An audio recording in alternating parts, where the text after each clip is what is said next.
Available होगी। ठीक है, तो हमने जो है ये सुना, लाइब्रेरी वर्सेस फ्रेमवर्क सुना, SPA वर्सेस MPA सुना, ठीक है, single page application versus multi page application. और हमने क्या क्या सुना, virtual DOM versus simple DOM, और क्या टॉपिक सुना, JSX के बारे में हमने सुना, ठीक है,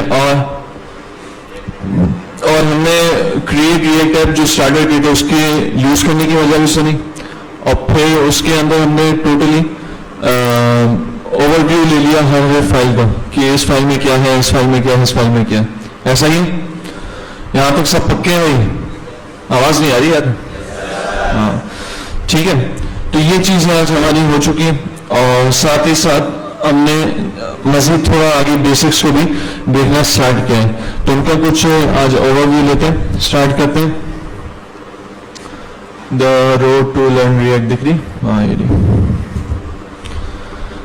अच्छा भाई,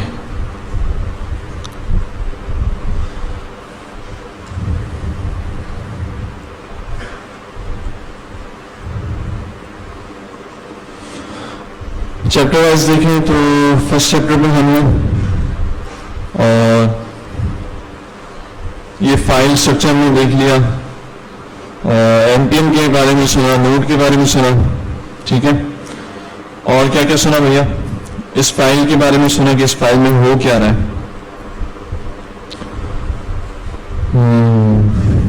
कांस्टेंट और लेट के बारे में सुना, इंपोर्ट और एक्सपोर्ट, ठीक है, सही है।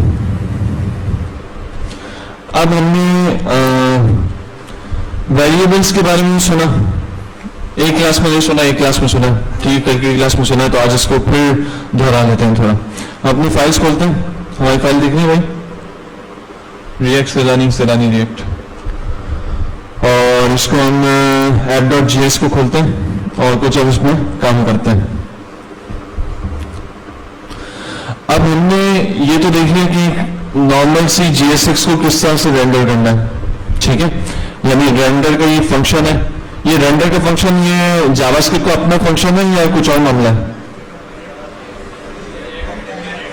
हाँ, इनहेरिटेड फंक्शन, यानी कंपोनेंट्स के जरिए हमें अवेलेबल है, यानी बना तो हम यार है लेकिन कॉल कंपोनेंट्स में कहीं हो रहा होगा। ये जो कंपोनेंट है, ये जो एक्सटेंड किया हुआ, ये एक्सटेंड क्यों किया हुआ है? अगर एक्सटेंड नहीं करता और रेंडर लिखता तो क्या होता? JSX रेंडर नहीं होती, क्योंकि उसने वहां फंक्शनैलिटी अपनी की हुई है कि भाई रेंडर का फंक्शन बनेगा, जब भी बंदा एक कंपोनेंट बनाएगा तो उसमें रेंडर का फंक्शन जरूर बनाएगा ताकि चीज को रेंडर कर सके, ठीक है। तो अब हमने वहां पर एक्सटेंड कंपोनेंट किया इस वजह से कि हम कंपोनेंट का जो अपनी क्लास एक बनाई हुई रिएक्ट ने, तो उसके अंदर जितनी फंक्शनैलिटी, जितने फंक्शंस और जितने काम उसने कराए हुए वो सारे काम हमारे अपने कंपोनेंट में भी आ जाए। ये जो हम अपनी क्लास बना रहे हैं ऐप, ये हमारी अपनी क्लास है, तो ये हम इसको एक रिएक्ट का कंपोनेंट बनाना चाहते हैं जिसमें रिएक्ट के कंपोनेंट की सारी फंक्शनैलिटीज आ जाए। उसके लिए हमने किया एक्सटेंड कंपोनेंट, ठीक है, जिसमें से एक मेथड रेंडर है, उन फंक्शनैलिटीज में से एक मेथड कौन सा है? रेंडर है। तो ये रेंडर हमें बता रहा है कि यार क्या चीज रेंडर करवानी है, इसके अंदर से जो भी JSX रिटर्न होगी वो सारे आपके आउटपुट पर जाएगी जहां पर भी ये app.js कॉल होगा, ठीक है। यहां तक बात समझ आ रही है भाई? हेलो, आवाज आ रही है? आपकी नहीं आती ना?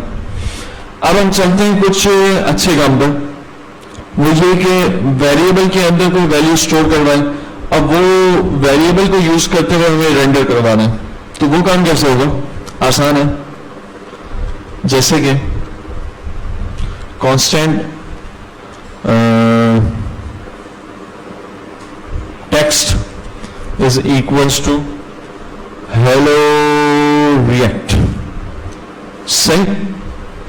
एक वेरिएबल के अंदर रिटर्न से ऊपर, ठीक है, रेंडर देखो एक फंक्शन है, फंक्शन के अंदर हम किस तरह वेरिएबल्स को लिखते हैं, बिल्कुल वैसे वेरिएबल को मैंने लिखा है, constant text is equals to hello world, right, ठीक है। अब समझिए कि इस टेक्स्ट को मुझे यहां रेंडर में यूज करना है, तो कैसे यूज करेंगे? कर्ली ब्रेसेस, इस सारे कोड को मैं हटाता हूं, अपना सिर्फ वेरिएबल लिख रहा हूं। तो कर्ली ब्रेसेस अगर हम देखिए डायरेक्ट टेक्स्ट लिखेंगे तो इसका मतलब ये इसको एक स्ट्रिंग टेक्स्ट कंसिडर कर रहा होगा। इसको हम चला के भी देख लेते हैं अभी। npm start,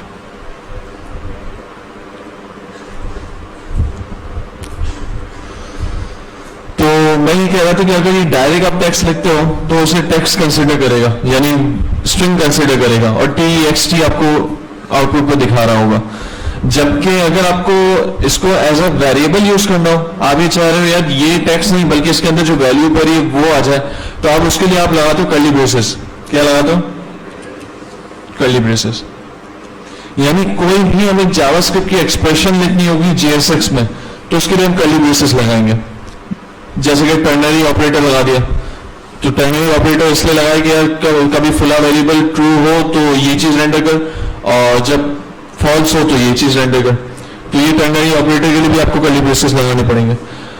इसी तरह और हम अभी मैप चला के देखेंगे तो उसमें भी कर्ली ब्रेसेस लगाने पड़ता है। तो आगे देखते हैं किस तरह से ये कर्ली ब्रेसेस मजीद यूज हो रहे हैं हमारे पास। चल भाई, अच्छा ये कभी कभी देखो सीएमडी हैंग कर जाती है, तो उस पर कोई की टाइप करोगे ना तो ये फॉर्म्स आगे प्रोसेसिंग करेंगी। हाँ हाँ, गलत जगह स्टार्ट कर दिया। You are right.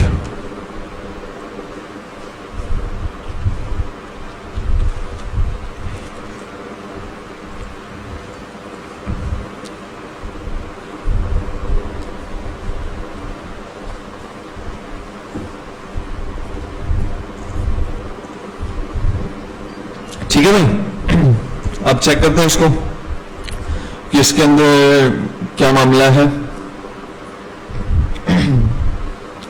हाँ भाई, हलवा पूरी किस किसको खानी? बोलो ना। हाँ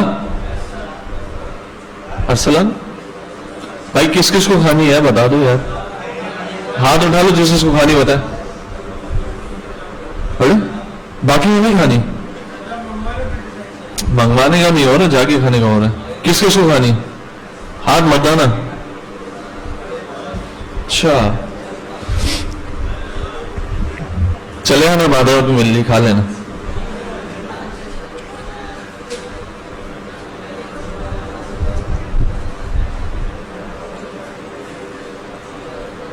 अच्छा भाई, तो अब ये लोकल 3000 पर हमारा रेंडर करेगा।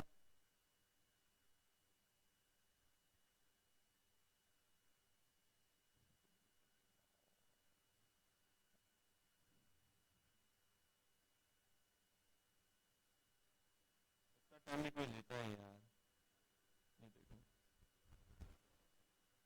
अच्छा भाई, ये आ रहा है वाओ यार यारा। अच्छा सेव नहीं किया हमने। कभी कभी ये visual studio visual code auto saving होता है। ठीक है, जैसे सेव किया तो देखो हेलो रिएक्ट लिखा हुआ है जो हमने वेरिएबल में स्टोर किया था, दिख रहा है? इसी को अगर मैं कर्ली ब्रेसेस हटा दूं तो क्या आएगा? ठीक है भाई, बेहतरीन हो गया।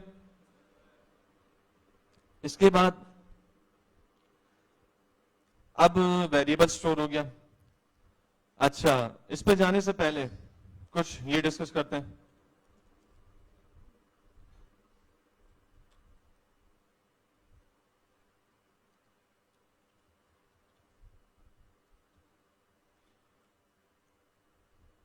इन तीनों चीजों में क्या फर्क है?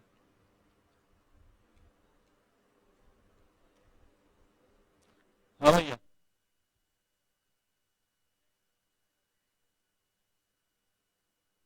क्या फर्क है? कौन बताएगा जल्दी? हाँ सेठ,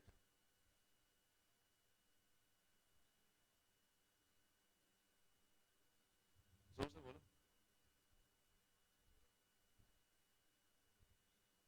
ड्यूरिंग एग्जीक्यूशन वैल्यू चेंज नहीं हो सकती।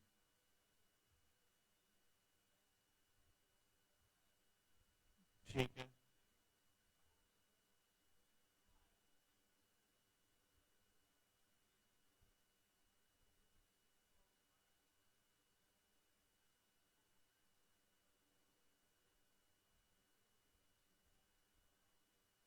सही है। और कोई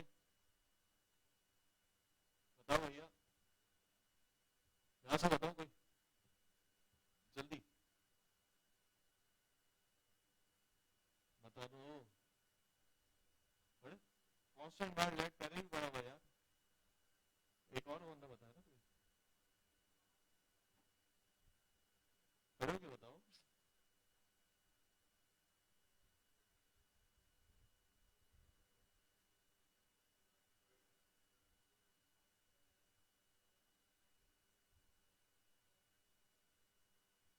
किस किस को समझ में आ गया?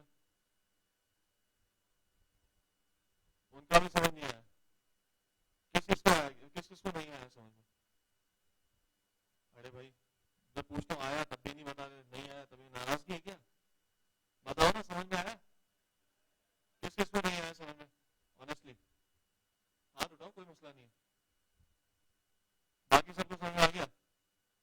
चलो ट्राई करते हैं, किस किस को नहीं।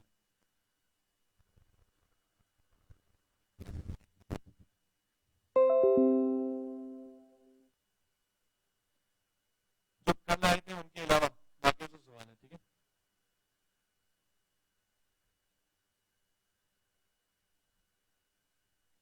हाँ भाई, अब ये बताओ कि इसी टेक्स्ट को मैं दोबारा यूज कर सकता हूँ? नहीं। सब मतलब है क्या इस पे? इसका आउटपुट में क्या आएगा? और एरर आएगा ना, अभी एंटर करूंगा तो क्या आएगा? एरर आएगा। और टेक्स्ट में चला गया होगा पहला वाला, वाव, पक्की बात है? टेक्स्ट में चेक कर लेते हैं तो वाव आ गया। अच्छा एरर क्या है? Uncaught type error, assignment to constant variable, ठीक है? ये एरर भी याद रखना जरूरी है, ठीक है? Uncaught type error, assignment to constant variable, ठीक है? एक तो ये हो गया कांस्टेंट का फर्क। कांस्टेंट में ये हमें पता चल गया कि किसी भी स्कोप में हो, अगर एक मतलब आपने यानी पेरेंट स्कोप में हो, ठीक है, और उसको आपने कॉन्स्टेंटली इनिशियलाइज कर दिया, डिक्लेयर भी कर दिया, तो अब उसको चाइल्ड स्कोप वगैरह में भी यूज नहीं कर सकते, ठीक है? और किसी भी स्कोप में यानी जो नीचे जितने स्कोप आ रहे हैं उसमें यूज नहीं कर सकते आप, ठीक है? ये तो कांस्टेंट समझ में आ गया। कांस्टेंट हम कब बनाएंगे? जब हमें कोई वैल्यू वेरिएबल में सेव करवानी है, उसको बाद में चेंज ना करना हो। जैसे कि रेंडर में अभी हम यूज कर रहे हैं, तो रेंडर में अभी चेंज नहीं करनी होती, डायरेक्ट उस चीज को रेंडर करना होता है, तो हमें क्या यूज करना चाहिए? कांस्टेंट।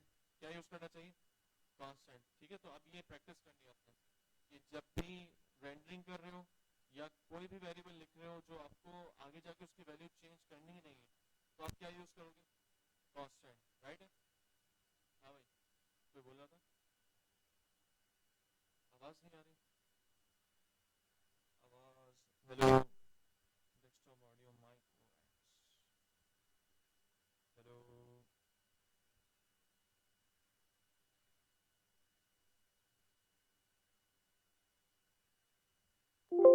हेलो,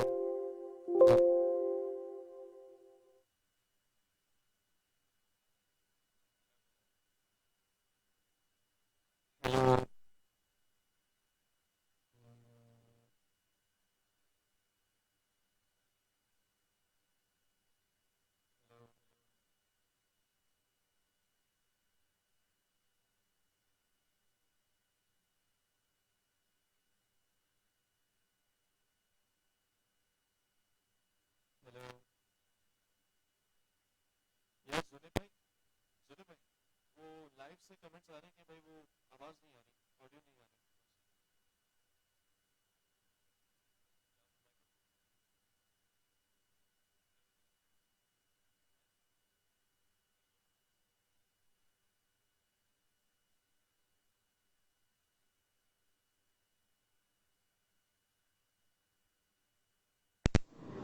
हेलो, ये आगे डेस्कटॉप ऑडियो ये पहले भी हो रही थी। अच्छा भाई, आवाज आ रही हो तो कमेंट कर दें, ठीक है? आवाज नहीं आ रही हो तो कैसे समझ आएगा? तो तुम कमेंट कर दो, तो आवाज नहीं आ रही तो अभी बताना। अच्छा भाई, फिर नहीं आ रही आवाज तो सेरा नहीं आ रहा। अच्छा भाई, तो कहा थे हम? कांस्टेंट, ठीक है? हाँ अभी आएंगे। अच्छा भाई, तो हम थे कांस्टेंट और कांस्टेंट पर। कांस्टेंट हो गया, समझ में आ गया भाई। अब चलते हैं बार और लेट पर। एक वेरिएबल मैंने बार एच करके डिफाइन किया, उसके अंदर डाल दिया 3। अब आगे एच को यूज कर सकता हूं 5, बार एच करके भी लिख सकता हूं 4। अच्छा, अगर नेक्स्ट किसी ब्लॉक में हो तब भी मैं बार को यूज कर सकता हूं। यहां पर एच के लिए क्या आएगी 4 आएगी। पक्की बात है, सोच लो, एरर तो नहीं देगा। सीधे नंबर तो बोलते हैं, जावास्क्रिप्ट तो पूरी आती है। ठीक है, अच्छा भाई, कहां थे हम? आप सीखेंगे कि यहां पर बार एच करके अगर लिखता हूं बार एच इज इक्वल टू 5 और यहां पर कर्सर मारता हूं तो क्या होगा? हाँ, 5 या 4 वाले कितने हैं? अच्छा, नीचे हो गया, सही। हाँ भैया, 4 वाले कितने हैं? 4 वाले से अभी पूछो। 1 2 आप बताओ, समानी बात है। 1 2 3 4 5 6 7 4 होगा। और 5 वाला ये एटीट्यूड 5 होगा ना, 4 क्यों होगा? हाँ है, तुम लोग वीकेंड में जाओ भाई। 5 भी होगा ना यार, इफ की कंडीशन चल गई तो उस ऊपर वाले एच को समराइट करके उसकी वैल्यू गई पुराने वाले की और एच इज इक्वल टू 5 हो गई। ठीक है, कोई कंफ्यूजन तो नहीं इसमें क्यों हुआ? पक्की बात है? हाँ भाई, सही है।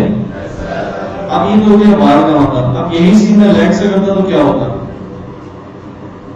लेट एक्स इक्वल टू 4, ठीक है, और लेट एक्स इक्वल टू 5। क्या होगा? एक्स की वैल्यू क्या होगी यहाँ पर? क्या होगा? क्या होगा? 5 वाला तो नहीं कोई सीधा बात नहीं, एक्स इक्वल टू 4 होगा। क्यों?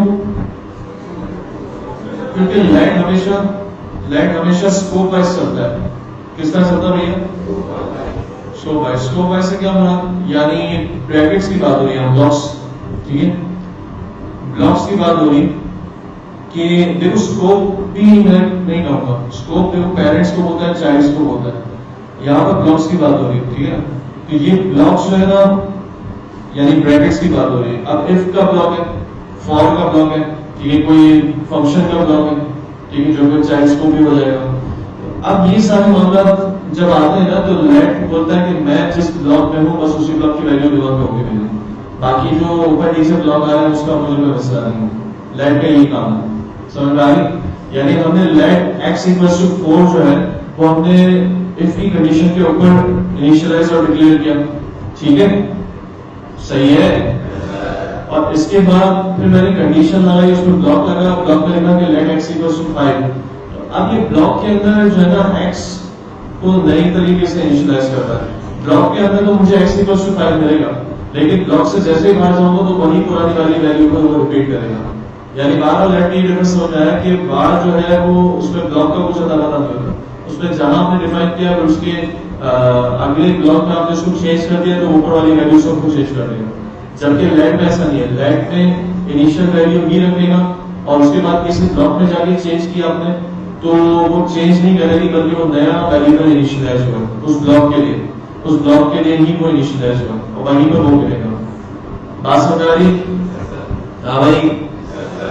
अब लेट को उसी स्कोप या उसी क्या कहेंगे, उसी सेटलिंग में रहते हुए उसको चेंज करेंगे तो हो जाएगा। मैंने यहाँ एक्स इक्वल टू 4 हो जाएगा, एक्स इक्वल टू, हाँ भाई कौन होता नहीं होगा? बैठाओ, चीते बन दो, हाथ उठाओ, हो जाएगा। अभी तो बोला नहीं हो। हाँ, अभी आपने कहा कि यार लेट दोबारा फिर नहीं होगा declare.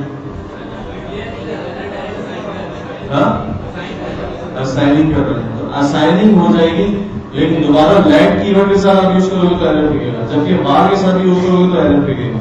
Late x equals to 5 क्या एरर दिया, बोला यार ये तो डिक्लेयर हो चुका है कि बार-बार छिड़का नहीं कर रहा, ठीक है। अब बार एक्स इक्वल्स टू 2 करोगे तब भी एरर देगा, लेकिन उसमें दोबारा असाइनिंग हो सकती है, समझ आ रही, दोबारा असाइनिंग हो सकती है। एक और चीज आपने लिखा bar x bar q is equals to, q को जस्ट डिक्लेयर किया, फिर वही एक ही कंडीशन अगर ट्रू हो तो आई ट्रू ही होगा, और यहां पर आपने किया कि q इज इक्वल्स टू 3, अब यहां q की वैल्यू क्या होगी, बाहर की स्कोप में क्या होगी 3 होगी, बाकी बात है ये दिखाने का मसला नहीं है। अच्छा यही चीज को मैं लेट से कर दूं तो हाँ भाई अनडिफाइंड, सोच करो मुसलमानों, हाँ नहीं तो धोखा खा गया। अनडिफाइंड वाले कौन है, अनडिफाइंड वाले कौन है, सीधे लोग शक्लें तो दिखाओ, क्या हम लोग तुम्हारी पिक्चर्स कंपनीज को लेकर भाई क्यों हायर करो, these are the real developers and warriors of the land. हाँ भाई कौन है, दिखाओ ना, शक्लें तो दिखाओ, हाँ बताओ मरदा ना यार, तुम्हारी तस्वीरें जाएंगी, आप बताओ डर क्यों लो भाई, पिक्चर लेना है जो हाथ में सब कैमरा लगाए बड़ा करो भाई। क्यों में असाइनिंग हो रही है, क्या हो रही है, तो असाइनिंग वाला नहीं है, दोबारा हम इनिशियलाइजेशन या डिक्लेरेशन की बात कर रहे हैं कि दोबारा अगर डिक्लेयर होता है तो उसी स्कोप में काम करेगा। अब ये उसने उसी वेरिएबल को लेकर असाइनिंग की है, हाँ अगर ये होता क्या होगा, और यहां पर होता ये कि आप कंसोल करवाते हैं W को, किसको, W को, तो यार कंसोल में W में क्या मिलता, अनडिफाइंड मिलता, ऐसा ही है। यहां क्या आपने let W is equals to 5 कर दो, अब क्या होगा नीचे W में, हाँ भाई अनडिफाइंड, एरर वाले कितने, ऊपर वाले में एरर देगा, कंसोल में एरर देगा, यहां एरर देगा और यहां अनडिफाइंड देगा।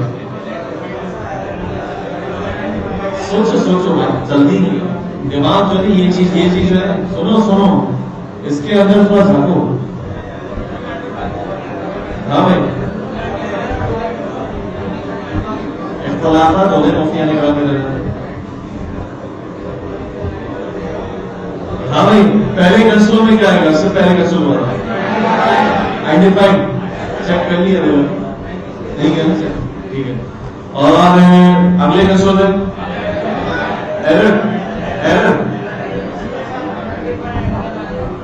एरर वाले कितने, आज चेक कर लो तुम, ये तो मतलब वो है ना खुला मतलब धामली है, तो दिमाग को चेक करो ना, फिर दिमाग कितना सही है, चेक तो नहीं करके यहाँ बता दो बेटा यहाँ का यहाँ जाओ, चलो शाबाश, हाँ भाई बताओ ना, चलो चेक कर लेते हैं, देखिए पहले कंसोल में बोल रहा है कि W इज नॉट डिफाइंड, दूसरा कंसोल आने की नौबत ही नहीं है क्योंकि पहले एरर थ्रो कर दिया, एरर थ्रो हो गया तो नीचे एग्जीक्यूशन तो नहीं होगी ना, तो भाई क्या वजह है, इसको डिक्लेयर कर दिया लेकिन इनिशियलाइज नहीं किया। अच्छा आपसे यही सवाल, देखो लोग, दुनिया के लोगों देखो, लेट जी राइट, अभी पहले कंसोल में एरर दिखा कर लेते हैं यार, लोडिंग क्या ये लो, अब बताओ जी में क्या एरर दिखेगा जिस तरह पहले में एरर दिखा था, क्यों, अब क्यों अनडिफाइंड, इसको उठाओ कैसे हो, हाँ हाँ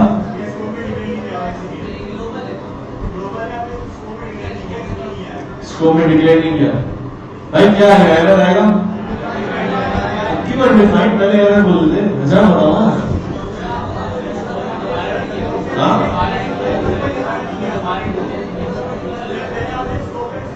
ठंडा हो जाएगा भाई, देख लो आइडेंटिफाई करना। क्या वजह है यार कि पहले ये चीज है कि हमने वही कंसोल उसी जगह था तो एरर दे रहे, और वही कंसोल उसी जगह था से नीचे की लाइन हमने हटाई है तो आइडेंटिफाई हो गया। हाँ क्या लगेगा इसको, ये क्या बात कर रहे हो है?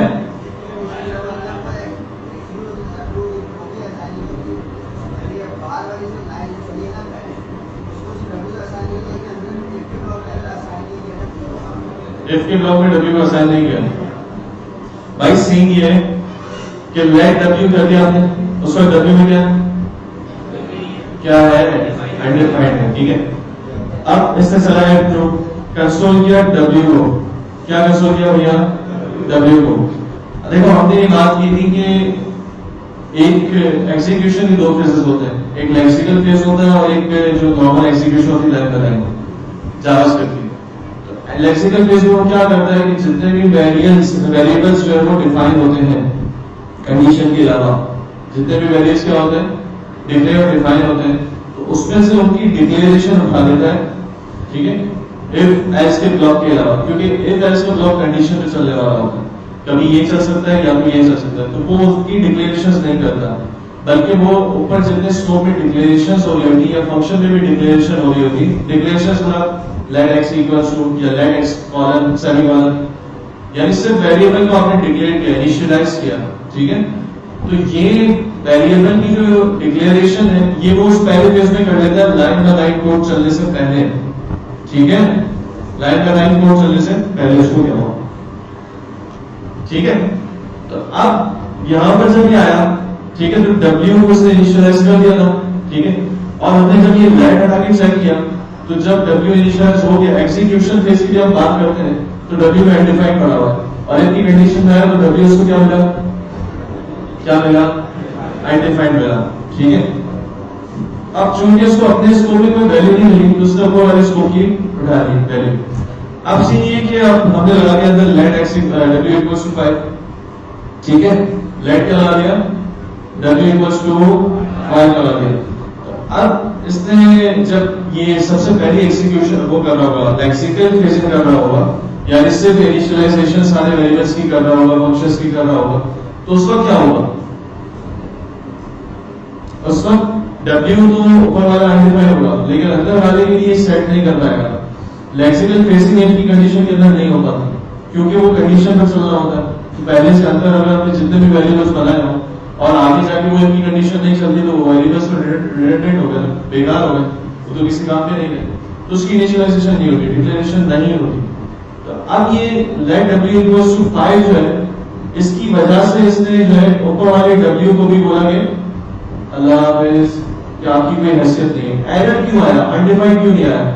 अगर देखो यहां पर आपने लेट W इक्वल्स टू 4 कर दिया होगा, राइट है, W इक्वल्स टू 4 कर दिया होगा, तो अब यहां कंसोल डॉट लॉग W में क्या आता 4 आ जाता इसके साथ भी। हाँ भाई यार तो कभी ये कभी वो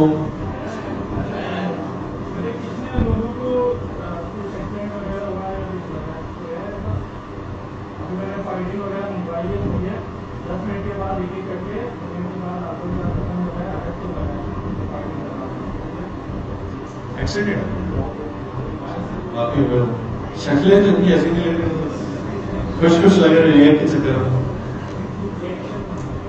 अच्छा भाई अल्लाह मग़फ़िरत फरमाए। सबकी बिरयानी कब खिला, हाँ बीफ आई एम नली वाली वो मौसम फोटी, ठीक है ना, नली करना भाई के लिए अलग से करवा देना, बाकी अपने खैर हो गए जम के जबरदस्त बड़ी वाली यार, छोटी वाली मजा नहीं आया, पकड़े ही नहीं बड़े बड़े जानवर। सही भाई मैं इसको बायोमेट्रिक रोग कहा था भैया, अपने बायोमेट्रिक रोग है क्या बात कर रहे हो, अजीब ही मतलब सोच चल रही है। चले यार आगे बढ़ते हैं। अच्छा भाई, तो लेट w इक्वल्स टू 4 किया, इसके बाद इफ ट्रू, और भाई अब बताओ एरर आएगा अनडिफाइंड, एरर आएगा, चेक कर लिया, एरर आया। सवाल ये था कि अगर मैं देखो console.log a करता हूं और यहाँ बाहर इक्वल्स टू 33 करता हूं, ऊपर वाली कंसोल में क्या आएगा अनडिफाइंड, तो वहां ऊपर वाली कंसोल में एरर क्यों आ रहा है? हमने ये देखा है कि वेरिएबल बाद में इनिशियलाइज हो, उसको यूज बाद में पहले किया हुआ हो तो वो अनडिफाइंड आता है। तो वहां पर भी तो यही सीधे इफ की कंडीशन के अंदर बाद में ये आगे मामला असाइनिंग का हो रहा है, लेकिन इनिशियलाइज हो चुका है बाद में, ऊपर ये एरर क्यों फेंक रहा है, अनडिफाइंड क्यों नहीं आ रहा?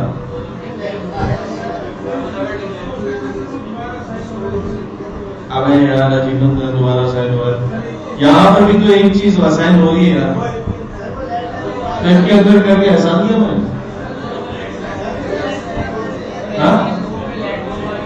मैंने कहा देखो आपको लेक्सिकल स्कोपिंग के बारे में पता है, यानी वो जो है ना बता रहा हूँ लेक्सिकल स्कोपिंग क्या होती है, लेक्सिकल फ्रेजिंग क्या होती है एग्जीक्यूशन की। दो एग्जीक्यूशंस होते हैं, एक होता है कि पहले वो सारे जितने भी वेरिएबल्स इनिशियलाइज हैं, जितने भी फंक्शंस डिक्लेयर हुए, उन सबको अपने पास स्टोर कर लेते हैं, इनके नाम कि भाई ये हुआ है। असाइनिंग नहीं करता, लाइन बाय लाइन नहीं चलता, वो सारी चीजों को पहले देख लेता है, ये एक फेज होता है, जिसकी वजह से अभी आपको console.log a में एरर नहीं भेजेगा। देखो अगर मैंने बाहर इक्वल्स टू 3 हटा दिया तो अभी एरर भेजेगा, क्या भेजेगा? k is not defined, ऐसे ही ना देखो, ठीक है। लेकिन सेम यही काम मैं कर रहा हूं, उसके नीचे वेरिएबल भी डिक्लेयर कर दो, तो अब ये एरर नहीं भेजेगा। क्यों? क्योंकि जब इसने पहली वाली फेजिंग की तो एक को इसने इनिशियलाइज कर दिया एटलीस्ट, यार एक कोई चीज होगी, कोई ना कोई मामला होगा एक के अंदर। असाइनिंग ये नेक्स्ट फेज में करेगा जब वो लाइन बाय लाइन एग्जीक्यूशन करेगा, और जब लाइन बाय लाइन अंदर आएगा, पहले इस लाइन में आएगा एग्जीक्यूशन के वक्त, तो जब इस लाइन पे आया तो a की वैल्यू क्या अनडिफाइंड या एरर? अनडिफाइंड, क्योंकि वो पहले इनिशियलाइज कर चुका है उस फेज में, ठीक है। बात समझ में आ रही नहीं यार, सबको क्लियर हो जाए? तो तभी यहाँ पर y इक्वल्स टू a में क्या आ जाएगा अनडिफाइंड, उसने पहले दे दिया और अब a में 3 है, ठीक है। यानी जब एग्जीक्यूशन हुई उसको कहने अनडिफाइंड था, एरर नहीं था। अब मेरा सवाल ये है कि यही काम यहाँ पर भी तो हो रहा होगा,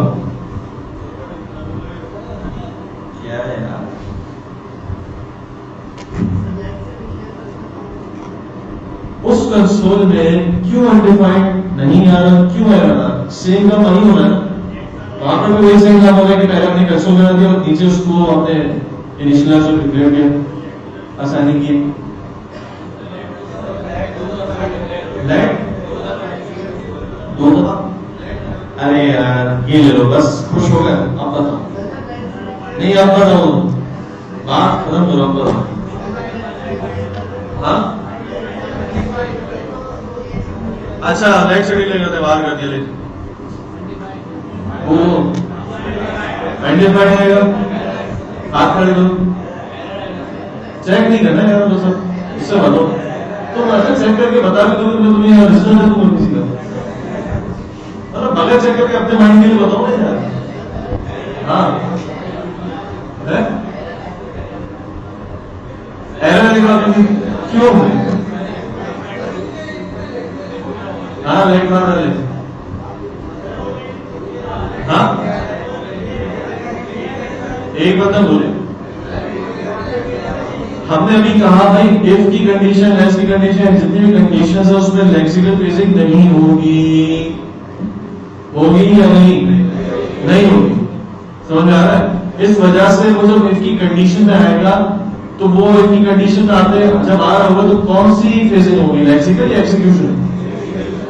एक्सिक्यूशन में जो लेक्सिकल फ्रेजिंग पहले हुई वो एक मैच के ब्लॉक में नहीं घुसेगी, सरकारी इसके अंदर सिर्फ एक्सिक्यूशन फेज आएगा। अब जब एक्सिक्यूशन फेज आएगा तो वो इस लाइन पर आएगा और उसको डब्ल्यू को पता ही नहीं वो डब्ल्यू क्या है, डब्ल्यू उसको नीचे मिल रहा है।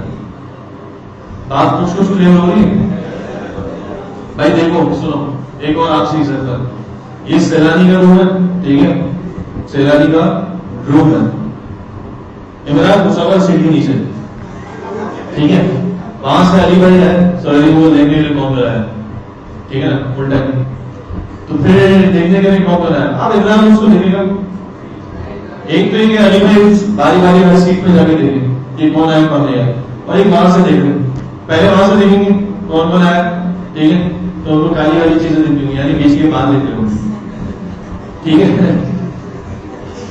तो अब वहां से आएंगे तो देखेंगे ये कौन कौन है, ठीक है, ये देख लेंगे।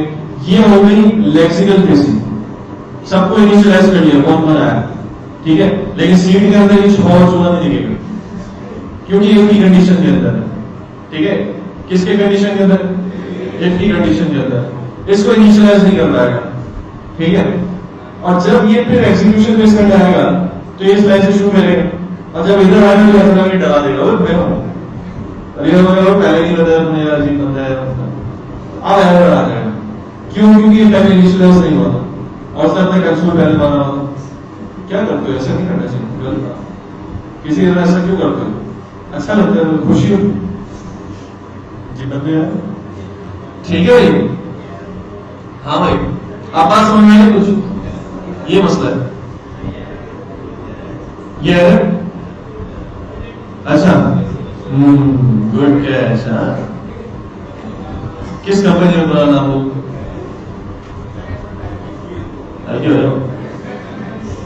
अच्छा भाई, आप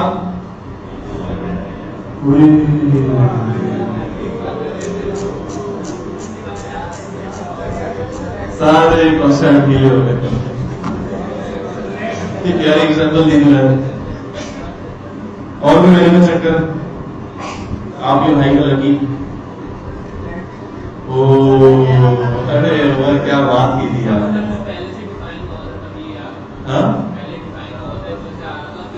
आपका बहुत शुक्रिया बताना, चलो अब और कुछ करो, बी या बी लाइट के साथ कर रहा है,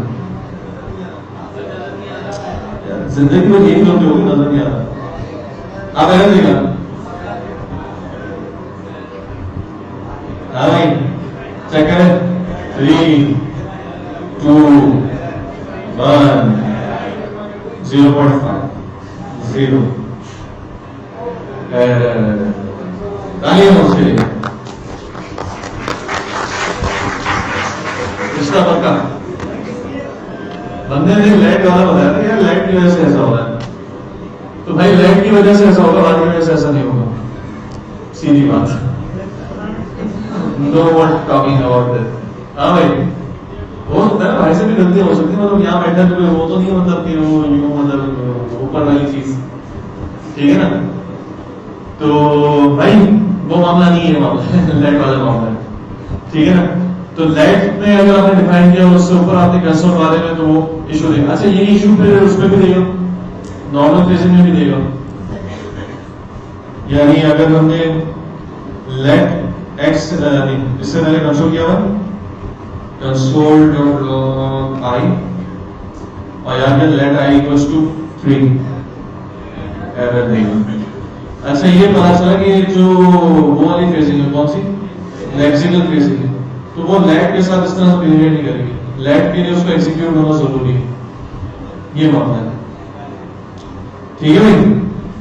तो खैर इससे खेलते रहो, बहुत सारी चीजें डिस्कवर होगी कि क्या हो रहा है क्या नहीं हो रहा। ब्रेक, आपसे आ जाओ, क्लियर हो गया मसला नहीं। अच्छा भाई चलते हैं आगे, तो हो गया बहुत लंबी बात कांस्टेंट वायलेट पर, अब आगे बढ़ते हैं मेन काम पर। तो ये आपको वेरिएबल डिक्लेरेशन में आगे भैया कि वेरिएबल के साथ हम रेंडरिंग किस तरह करेंगे, ठीक है, बेहतरीन हो गया, क्लियर हो गया सबको, आवाज नहीं आ रहा, सही है, ठीक है। अब कॉम्प्लेक्स चीजों में चलते हैं, ऑब्जेक्ट को रेंडरिंग करवा दी, जैसे कि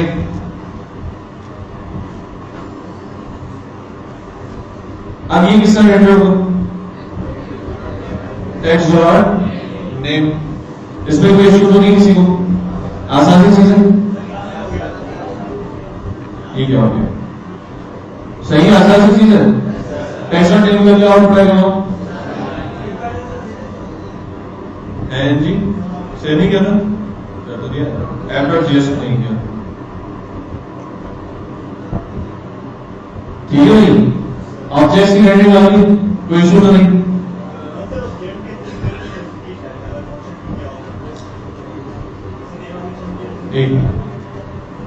अब ये वैल्यू किस तरह लिखेंगे? टेक्स्ट और स्कूल छोड़ने, कोई इशू, कोई मसला, कोई टेंशन, पक्की बात है। अच्छा ये लिखा तो क्या आएगा?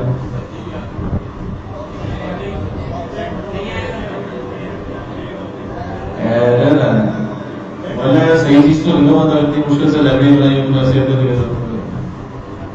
ठीक है भाई। अच्छा भाई आगे चलते हैं। ये तो होगा औपचारिक बच्चों वाला। आ जाओ पहले पर मर्दाना कैटेगरी।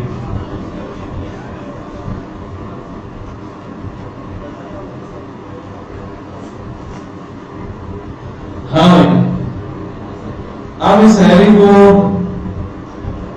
बारी बारी दिखा रहा है। किस तरह दिखाएंगे? डायरेक्ट यार लिखते आएगा या नहीं? आएगा। हाँ भाई अच्छा हैरी को कॉम्प्लेट आता होता तो इंडिया। खैर अब ये तो साथ साथ आ रहा है। अब मुझे इसको बारी बारी कहना है, रेंडर करना है, तो फिर क्या लगता है? लूप लगेगा ऑब्वियसली। अब ये रेंडरिंग में लूप कैसे लगाएंगे? ठीक है तो इसका तरीका ये होता है कि इन्हीं ब्रैकेट्स में आप लिखो array डॉट मैप। क्या लिखो? मैप का सबको आइडिया पक्का नहीं आइडिया? किस किस को नहीं है बता दो, कोई टेंशन नहीं है यार, उसका बताओ। नहीं बताओ तो जाहिर जल्दी हमें बताना पड़ेगा उसको। ठीक है अब देख लो मैप क्या होता है। मैप भी भाई तरह की लुकिंग होगी, वार्ड लिस्ट। देख लो भाई आवाज आ रही है? लिस्ट आपने कहा 3 4 2 1 ठीक है। अब हम चलाते हैं लिस्ट डॉट मैप यानी लूप लिस्ट डॉट मैप। और अब मैप के अंदर एक कॉलबैक फंक्शन चलता है। क्या चलता है? Callback function. ठीक इस तरह से। और इसके अंदर दो पैरामीटर्स बल्कि तीन ही मिलते हैं। अभी फिलहाल हमारे काम के दो है तो दो पैरामीटर्स मिल रहे हैं। कौन से? हाँ वैल्यू और इंडेक्स। अच्छा इसमें एलिमेंट लिख दो तो मसला तो नहीं। रिसीविंग एंड पर हम कुछ भी नाम लिख सकते हैं, बैठ के तो वही चीज आती है जो उसको भेजेंगे। तो चलो फिलहाल वैल्यू लिखा। अब सीन ये कि वैल्यू में क्या आएगा बारी बारी? कभी 3 आएगा, फिर 4 आएगा, फिर 2 आएगा, फिर 1 आएगा। और इंडेक्स में क्या आएगा? 0 1 2 3। चेक कर लेते हैं, थोड़ा कंफर्म कर लो। वैल्यू इंडेक्स राइट ठीक है ऐसे ही हो ठीक है। तो ये लूपिंग आपको समझ आ गई। अब इस लूप चलाने का फायदा क्या है? फायदा ये है कि इसके अंदर से आप जो भी चीज रिटर्न करते हो वो एक नया एरे क्रिएट करता है और जहां पर आपने रिटर्न किया उसकी जगह वो चीज रख देता है। अब जैसे मैंने अभी इस चीज में रिटर्न कुछ भी नहीं कर रहा है तो रिटर्न उसने अनडिफाइंड किया। क्या रिटर्न किया? अनडिफाइंड। अब अनडिफाइंड जब रिटर्न किया तो देख लो आप ये एरे बनाया इसने अनडिफाइंड का टोटली अनडिफाइंड एक एरे। यानी जहां जहां इसने लूप चलाया वहां उसको रिटर्न कुछ भी नहीं मिला तो उसने उसकी जगह क्या रख दिया? अनडिफाइंड। मुझे बताओ अभी लिस्ट में क्या होगा? अनडिफाइंड ना ओरिजिनल वैल्यू होगी। मैप हमेशा नया एरे लिखता है, मैप हमेशा नया एरे रिटर्न करता है। अब यहां पर मैंने रिटर्न किया रिटर्न वैल्यू मल्टीप्लाई बाय 2 और इसको एक वैल्यू में ले लेते हैं। Let my list equals to this. अब माय लिस्ट में क्या होगा? नया रहेगा इसमें वैल्यूज क्या क्या होंगी? हर वैल्यू को 2 से मल्टीप्लाई क्या होगा? तो माय लिस्ट को जरा जाकर देखते हो तो 3 2 6 4 2 8 2 2 4 1 2 2 ठीक है। ये सारी इससे वैल्यू चलती है और ओरिजिनल इसको देखेंगे तो कोई चेंज आ गया होगा? पक्की बात है, सोच लो ठीक है। तो ये काम किसका था? मैप का काम था। ये नया एरे रिटर्न करता है। असल इसका फायदा ये है कि लूप चला के नया एरे रिटर्न करता है और उस तरह से रिटर्न करता है जिस तरह से हम चाहते हैं। ठीक है बात समझ आ रही है? अब सीन ये है कि मैंने यहां पर मैप चला रहा हूं। क्या चला रहा हूं भैया? मैप चला रहा हूं और उसके बाद इसके अंदर क्या क्या मिला होगा? हाँ, वैल्यू मिल रही होगी। अच्छा, और इंडेक्स भी मिल रहा हो। इंडेक्स अभी हमें जरूरत नहीं, हम नहीं लिखते। अच्छा भाई, अब यहाँ पे करना ये कि हमने कहा कि मैप क्या रिटर्न करता है? एक स्ट्रिंग रिटर्न करता है, ऐसा ही है ना? एक स्ट्रिंग रिटर्न करता है ना मैप? जानो भैया, क्या रिटर्न करता है? अनडिफाइंड है, एरे रिटर्न करता है। ठीक है, तो मैं यहाँ पर रिटर्न में इसको अलाइन दे देता हूं। मैं बोलता हूं यार ये JSX रिटर्न करनी है तुम्हें, ठीक है? ठीक है, और उसके अंदर जो है तुम्हें वैल्यू रिटर्न करनी है। हो जाएगी वैल्यू रिटर्न? कर्ली ब्रेसेस में लिखता है। अगर ये चीज लिख दी तो टेक्स्ट में आ जाएगी वैल्यू वैल्यू वैल्यू। ठीक है, तो इसको हमें कर्ली ब्रेसेस में लिखना पड़ेगा क्योंकि एक्सप्रेशन है। बेहतरीन हो गया, मजा आता ही है। अब यहां पर स्ट्रिंग कर लेते हैं, हेलो हाउ आर यू।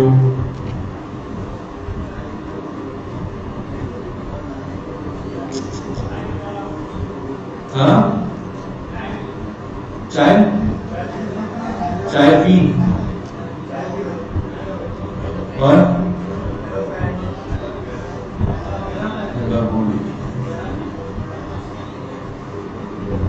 ठीक है, फिर रनिंग हो जाएगी।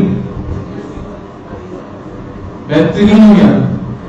तो आपको ये पता चल गया एरे से किस तरह से चीजें रेंडरिंग करवाएंगे। और यहां आके देखो, इंस्पेक्ट करो, इंटरनेट एक्सप्लोर बनेगा नहीं है।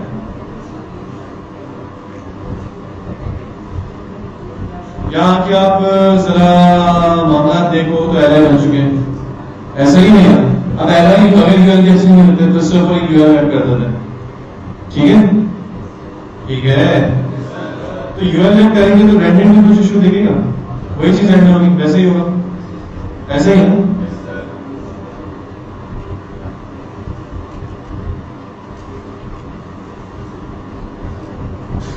ठीक है, तो आपको ये समझिए कि एरे डॉट मैप हमने ब्रैकेट में क्यों चलाया कर्ली ब्रेसेस में? क्योंकि एक एक्सप्रेशन था। क्या था?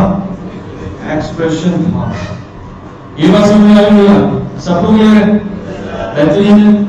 अब एरे ऑफ ऑब्जेक्ट्स पर चलते हैं।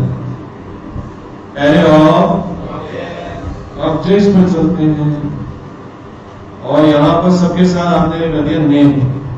क्या कर दिया? नेम। क्या कर दिया? बाकी आपकी चीज हटा देते हैं। ठीक है, आप कैसे होगा रेंडर? अब देखो, जब भी कंफ्यूजन है तो हमेशा ऑटो रन किया करो। क्या लूप चलेगा कैसे, उसके अंदर क्या आएगा? लूप चला एरे डॉट मैप पर, पहला इंडेक्स कौन सा होगा? 1 ना, 0। प्रोग्राम हमेशा कहां से स्टार्ट करता है? 0 से। अच्छा भाई, तो पहला इंडेक्स कौन सा है? 0 है, उसके अंदर वैल्यू क्या पड़ी होगी? ऑब्जेक्ट पड़ा होगा नेम हेलो, ऐसा ही है।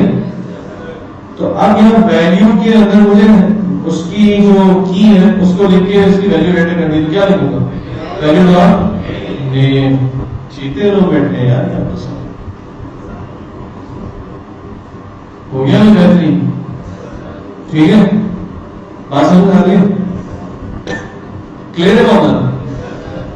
तो ये रेंडरिंग आपको समझ में आ गई, क्लियर हो गई, अपने दिमाग और कागज में लिख लिया, आपने समझ आ गया सारी चीजें। ठीक है, तो ये तो हो गई एरे ऑफ ऑब्जेक्ट की रेंडरिंग। अच्छा, आप कुछ और कॉम्प्लेक्सिटी में जाते हैं।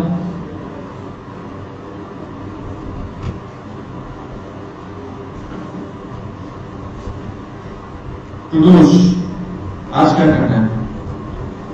हेलो कोई, देन मंदी, और देन शाम में पिज्जा प्रेस,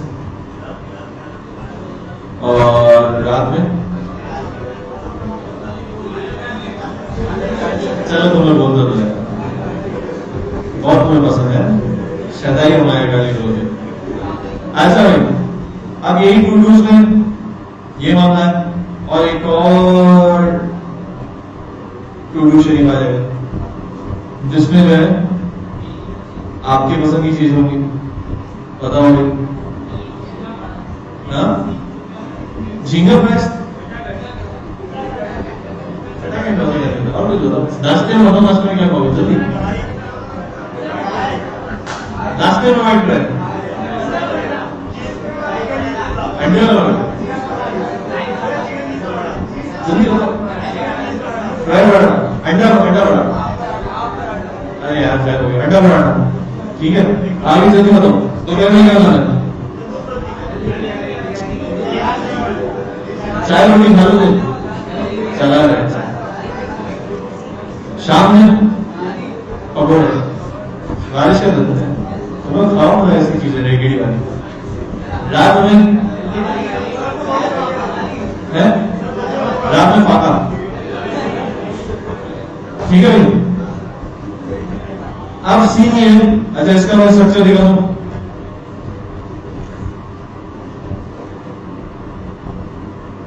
तो एरिया ऑफ पब्लिक कुछ इस तरह से बना हुआ है,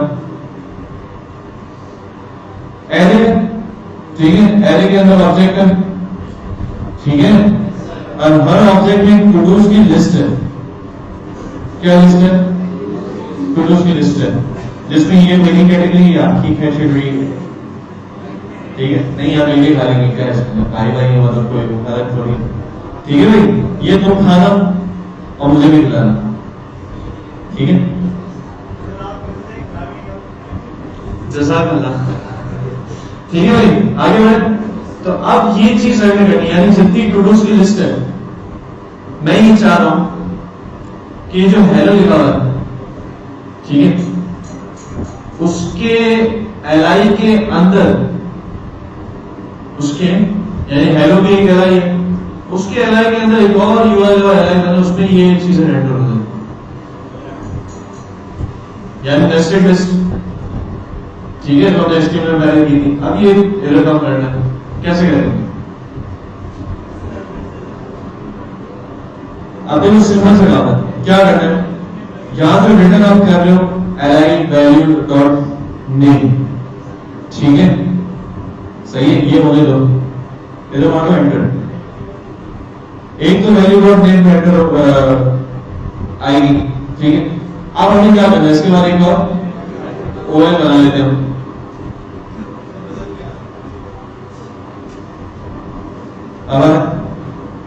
सही है, ठीक है भाई, एक उनके वैल्यू डॉट नेम वो रेंडर होगी, हमने कहा साथ में नेस्टेड लिस्ट भी रेंडर करनी जो कि टू-डूज बताएगा। अब इसके अंदर टू-डूज के लिए क्या करना पड़ेगा, फिर से मैप चलाना पड़ेगा, फिर से मैप चलाना पड़ेगा, बेहतरीन है। तो हम इसको बोलेंगे भाई वैल्यू, अब वैल्यू में पूरा ऑब्जेक्ट आ रहा है और वैल्यू के अंदर ही टू-डूज है, तो वैल्यू डॉट टू-डूज डॉट जीते बंधु खुश हो, कर्ली ब्रेसेस, क्यों कर्ली ब्रेसेस, कर्ली ब्रैकेट के तो अंदर ही चल जाए, क्योंकि अंदर हम JSX लिखते हैं और JSX जब भी लिखते हैं तो फिर एक्सप्रेशन के लिए कर्ली ब्रेसेस लगाना जरूरी होता है, ठीक है भाई, बेहतरीन हो रहा है, बरसात हो रही,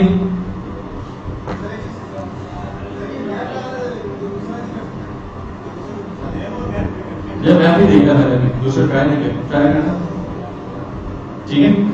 अच्छा भाई value dot to-dos dot map, आप इसके अंदर क्या करेंगे, यहां पर हमें एक टू-डू मिल जाएगा, ऐसी बात नहीं है, हाँ भाई सबको समझ आ रहा है, रिटर्न करवा देंगे क्या एलआई, यानी ओएल के अंदर एलआई होनी चाहिए और क्या आ जाएगा टू-डू, कोई गलती,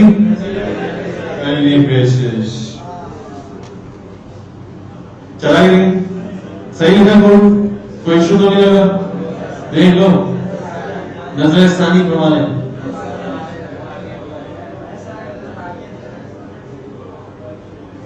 बेहतरीन हो गया, ठीक है, तालियां पकड़ घर भिजवाने में, सही भाई। जुले भाई आपको क्या खाना है, इसमें जो आप खिलाने इतने प्यार से बोल रहा हूँ, जैसे मैं आपको इतने प्यार से मुंह में अदा क्या खिलाता हूँ। अच्छा भाई, खा लेंगे, क्यों रोते हो, मतलब गरीबों, खा लेंगे ये चीज भी, वक्त आएगा अपना भी, वक्त आएगा। ठीक है भाई, बेहतरीन है। तो ये मामला हो गए, एरे ऑफ ऑब्जेक्ट का ये नॉलेज हुआ है। हाँ भाई, एक और स्ट्रक्चर देता हूं आपको, आप लॉजिक बताओगे। ये वाला फिर से बताओ, ठीक है भाई। देखो हमारे पास स्ट्रक्चर क्या था,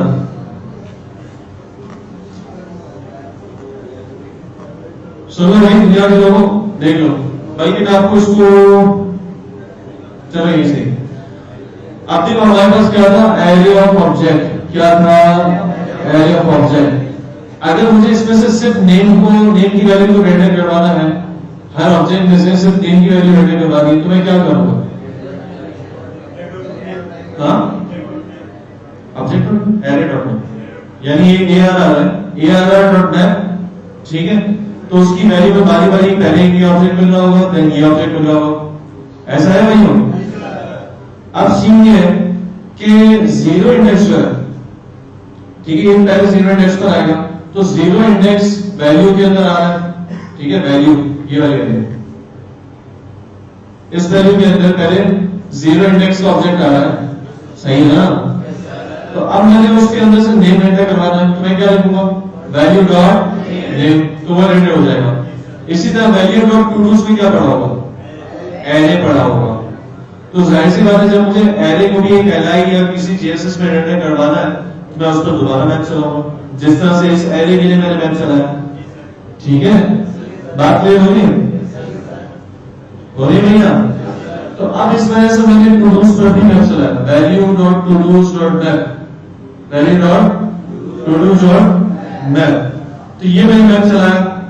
अब इसके अंदर जब मैप चलाया, तो हर बार पहले ये इंडेक्स मिलेगा और इस इंडेक्स की ये हलवा पूरी मिलेगी फ्री की, ठीक है ना। तो ये हलवा पूरी जो है वो टू डू बना दी होगी, और यहाँ पर मैंने बोला यार एलआई रिटर्न कर देंगे हलवा पूरी के साथ, एक एलआई हलवा पूरी ऐसा उसको ऑर्डर देना, ठीक है ना भाई। अब भाई को दुआ हो जाती है बस, और क्या, और कुछ नहीं कर सकता मैं, ठीक है भाई। तो बहुत ज्यादा टाइम आ रहा हो, भाई को फोन करके बता रहे सर तो हलवा पूरी खा रहे, तो आपको शुभ अल्फाजों से नवाजा जाएगा, ठीक है भाई। तो अब ये टू डू में क्या आ रहा होगा, पहले हलवा पूरी दें, मंदी दें, पिज्जा फ्राइज फुल, और फिर मायना ठीक है भाई। तो ये बात आपको समझ, तो वो एक लूप खत्म करेगा, चाइल्ड लूप, ये नेस्टेड लूप, ये खत्म करने के बाद फिर ये अपने दूसरे लूप की तरफ जाएगा, अगले इंडेक्स की तरफ, और फिर उसी चीज रेंडर करेगा, यानी उसमें क्या पड़ा है, हाउ आर यू, और देन उसके टोटल्स में जाके उसके लूप चलाएगा और रेंडर कर देगा। बात समझ आ गई, कंसेप्ट है, बेहतरीन है, ठीक है भाई। तो ये मामला हो गया। अब मैं आपको एक और एरे ऑफ ऑब्जेक्ट दे रहा हूं, आखिरी, फिर हम अगली चीज की तरफ चलते हैं। आखिरी चीज ये भैया देखो, एरे के अंदर एक बार एरे बना रहा हूं,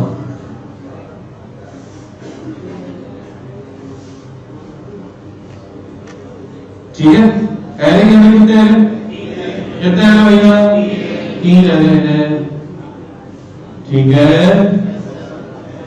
इसके अंदर एक ऑब्जेक्ट है, चलो अब सिंपलिसिटी से चलते हैं, ऑब्जेक्ट को छोड़े, यहां पर इस एरे के अंदर भी ये या ये 1 2 3 4, इसमें है 5 6 7 और इसमें है 8। अब ये सारे नंबर्स लाइन से रेंडर करवाते हैं, क्या करोगे आप, सुकून से सोचो, दिमाग थोड़ा सा चलाओ दिमाग, और सोचो कि आप मुझे क्या करना होगा, सोचो तो, थोड़ा अंदर अपने आप को जगाओ तो।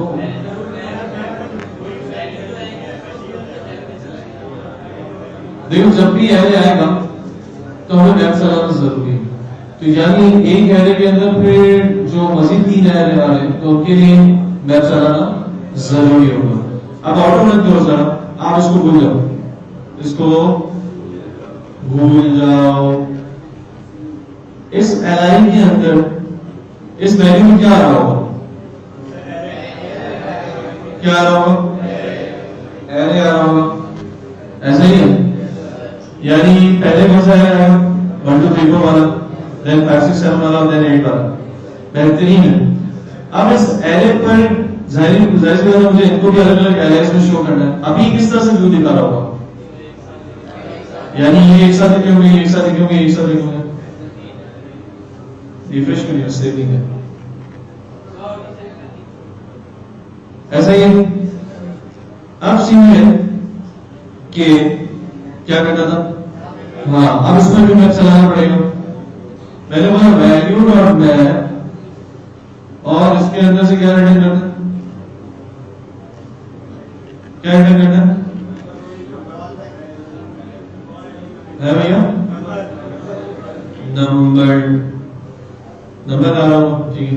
तो यहां पे एलाइन में नंबर एंटर कर देते हैं, या यूएल एलाइन नहीं, एलाइन में सही। फिर हमें इस एलाइन की जरूरत है, इस एलाइन हटा देते हैं, हमें एक ही एलाइन लगानी, ठीक है। तो यहां हमने क्या एंटर कर दिया? एलाइन। अच्छा, यहां ब्रैकेट की जरूरत नहीं क्योंकि अब जेएसएस नहीं है हमारे पास। जब जेएसएस थी तो उसके दरमियान जो हमने एक्सप्रेशन लिखनी थी तो ब्रैकेट लिख देना। अब जेएसएस ये वैल्यू रिटर्न कर रहे हैं हम एरे डॉट मैप को, ठीक है। तो आप ये कर्ली ब्रेसेस की जरूरत नहीं। अब हमें क्या रिटर्न करना है एलाइन के अंदर?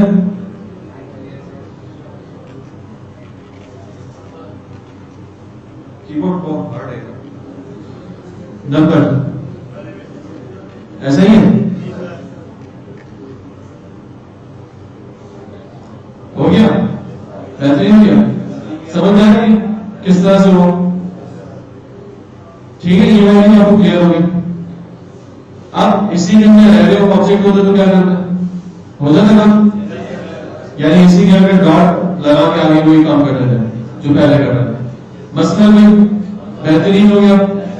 इसी से रिलेटेड आपको असाइनमेंट मिलेंगे, ठीक है। आज मैं पोस्ट करूंगा, आज ही कर दूंगा इंशाल्लाह। इसी से रिलेटेड असाइनमेंट होगा कि ब्रांडिंग से रिलेटेड, कि आप खुला वेरिएबल में ये चीज हो तो किस तरह एंटर होगी, ये चीज हो तो किस तरह एंटर होगी, ठीक है भाई? क्लियर है? ये मामला हो गया। हाँ, ये सुंदर बात की तुमने, असाइनमेंट देंगे कैसे। अब असाइनमेंट के लिए ना हम थोड़ा सा एंड में डिस्कस करते हैं। अभी फिलहाल जो फ्लो चल रहा है उसको देखो। आप कुछ बात करते हैं इस पर, ये जो कॉर्नर फंक्शन होता है उसके अंदर दो चीजें आपको बतानी है। अच्छा, इससे पहले एक लूप की चीज, लूप के अंदर आप एक देख लो, एरर भी दे रहे आपको। क्या बोला? Each child in an array or iterator should have a unique key prop, ठीक है। रिएक्ट का ये बिहेवियर है कि जब भी वो लूपिंग करता है, लूपिंग देखता है, तो उसको जो रिटर्न हुई चीज है उसके अंदर इसको एक एट्रीब्यूट चाहिए होता है की का, ठीक है। और उसके अंदर वैल्यू यूनिक चाहिए होती है उसको। क्या चाहिए होती? यूनिक वैल्यू चाहिए होती है। पर इससे कमावा अपनी बुक में भी एक बात कही है कि यूनिक वैल्यू में आप इंडेक्सिंग नहीं रख देना। अभी फिलहाल हम इंडेक्सिंग करके चेक करते हैं। इस एरर को दूर करने के लिए हम यहाँ पर दे रहे हैं की, ठीक है, सही है। और की में अच्छा एट्रीब्यूट में भी हम एक्सप्रेशन लिख सकते हैं, ठीक है। यानी हमें यहाँ पर अगर इंडेक्स हमें रेंडर करवाना है, यहाँ पे इंडेक्स में जाओ और यहाँ पर की के अंदर मैं इसी इंडेक्स को दे सकता हूँ। तो अब इंडेक्स में ये 0 1 2 3 ये सारी वैल्यूज की के अंदर आती जाएगी। तो आप देखो सेव नहीं किया, रिफ्रेश भी हुआ है, गायब हो गया। वो एरर क्या हो गया भैया? क्या हो गया? गायब हो गया। और इसके अंदर आके देखो तो की कह रहा है, की रेंडर में, हाँ की आती है, रेंडर तो होती है, हाँ रिएक्ट के टाइम में आती है, याद तो नहीं है सर। चलो खैर नहीं याद, लेकिन एरर चला गया, ठीक है। ये करना इसलिए जरूरी है भाई क्योंकि रिएक्ट का बिहेवियर है कि जब भी लूप चलाएगा तो जो भी एक्टिवेशन वाली चीज रिटर्न हो रही है उसमें इसको की चाहिए। अब वो की से पीछे कुछ काम कर रहा है, देखते हैं स्कोप में क्या लिखा हुआ है, देखते हैं की के बारे में उन्होंने कहां बताया था। मैप जहां चला हुआ वहीं की के बारे में बताया होगा।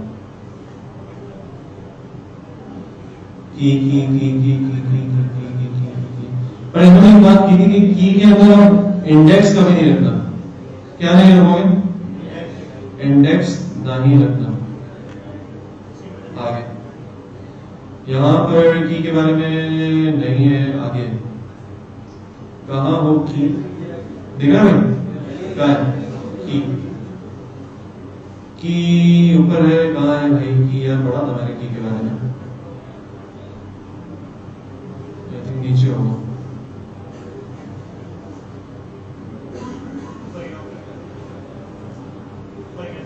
ऊपर था यहां पर होगा। हाँ ये बात है जो देखो यहां से पढ़ते हैं। You can see how the map function is simply in line with your JSX. Each item property is displayed in a span tag. Moreover, the URL property of the item is used in the href attribute of the anchor tag. React will do all the work for you and display each item, but you should add one helper for React to embrace its full potential and improve its performance. ये वजह बता रहा है। कह रहे हैं कि जब React आपकी इतनी हेल्प कर रहा है, आराम से एडिट कर रहा है, तो आपको भी React की एक हेल्प करनी पड़ेगी। वो इस तरह से हेल्प क्यों करनी पड़ेगी उसकी वजह ही बता रहे। क्या लिखा? हाँ कि to embrace its full potential and improve its performance. की के जरिए वो कुछ अपनी परफॉर्मेंस को अच्छी कर रहा है, यानी उसकी जो उसको जो यूनिकनेस के साथ रेंडर करना है ना हर लिस्ट को, वो कुछ इस तरह का मामला कर रहा है कि उसको की की जरूरत है, की भी उसको यूनिक जरूरत है।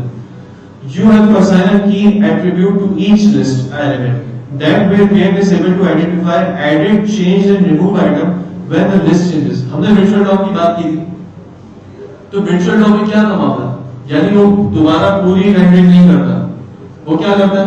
जो जो नई चीजें अपडेट होती है, कोई चीज क्रिएट हुई, कोई चीज अपडेट हुई, कोई चीज डिलीट हुई, तो वो उनको उसकी जगह पर डाल देता है। ऐसा ही है। तो यही इस वजह से इसको की जरूरत थी कि कौन सी की में चेंज आया, उसको ये देखने की जरूरत होती है virtual DOM में। मेरा अपना व्यू मुझे दिमाग में याद है, एक्चुअल चीज हम पढ़ेंगे ऑफिशियली वो क्या चीज है। तो यही मामला हो सकता है कि वो जो की इसलिए इस्तेमाल कर रहे हैं क्योंकि देखो हम एक CRUD ऑपरेशन टाइप की एप्लीकेशन बनाते हैं, टू डू लिस्ट बनाते हैं, तो हमें किसी चीज को एडिट करना हो तो हम किस तरह से एडिट करते हैं? एक आईडी जरूरत होती है हमें। किसी चीज को डिलीट करना हो तो उसकी आईडी जरूरत होती है हमें। तो यही काम React को भी अपनी परफॉर्मेंस इंप्रूव करने के लिए जरूरत है कि उसको एक की जरूरत पड़ रही है। हो सकता है कि वो ये चेक करता हो कि बंदे ने की दी है या नहीं दी। अगर नहीं दी है तो फिर मैं अपनी पूरी लॉजिक लगाता हूँ उसको फाइंड करने में कि जिसमें चेंजेस आएंगे।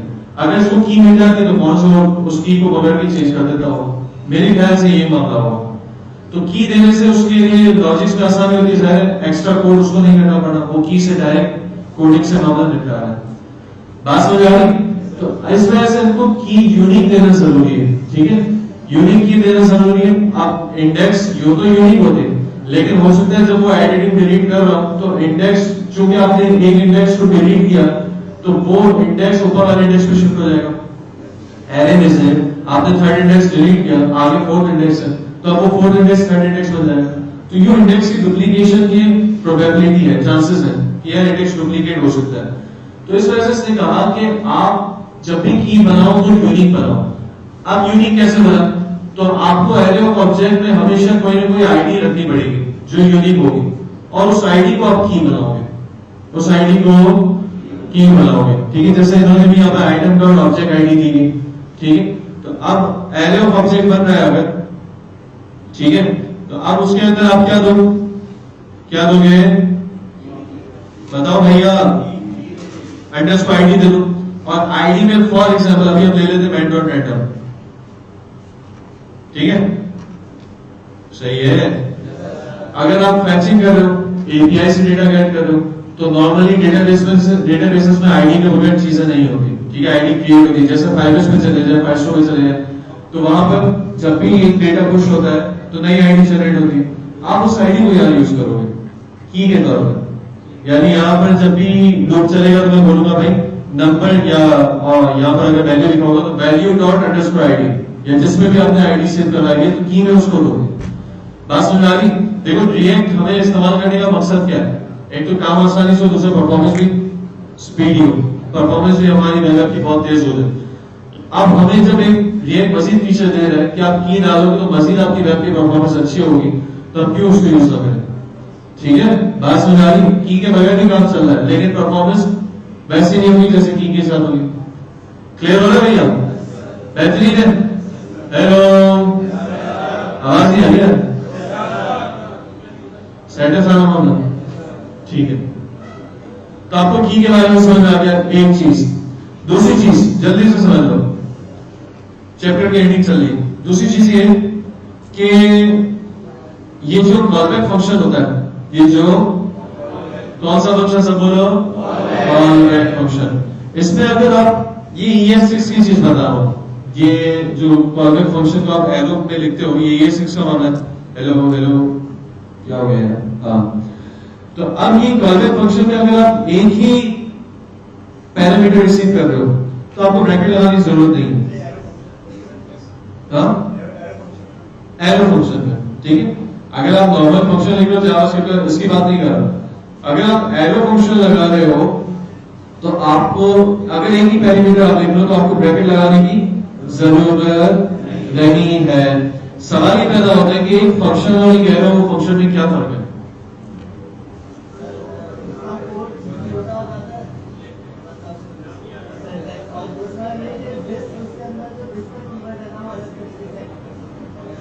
हाँ भाई,